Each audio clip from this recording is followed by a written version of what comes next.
حضرت عثمان رضی اللہ تعالیٰ عنہ، ان کی شخصیت کے بارے میں یہ ہے کہ یہ قدیم الاسلام صحابہ میں شامل ہیں، یعنی وہ لوگ جو شروع میں جب کہ مشکلات بہت تھیں، جب کہ مخالفتیں تھیں، جب کہ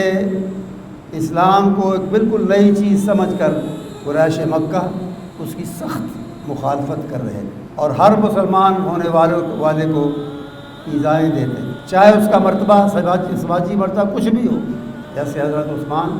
کسی چھوٹے خاندان سے ان کا تعلق نہیں تھا، کوئی چھوٹی شخصیت ان کی سماجی طور پر نہیں تھی، لیکن وہ بھی جب مسلمان ہوئے ان کو ان کے گھر والوں نے، چچا نے چٹائی میں لپیٹ کر ناک میں دھواں دیا کہ انکار کرو محمد کا صلی اللہ علیہ وسلم، انکار کرو اسلام، مگر انہوں نے انکار کیا، اس کی بات کا انکار کیا، اسلام کا انکار نہیں۔ تو یہ قدیم الاسلام اور قربانیاں دینے والے جو صحابہ ہیں ان میں شامل ہیں، بلکہ ان میں ممتاز حیثیت کے مالک ہیں۔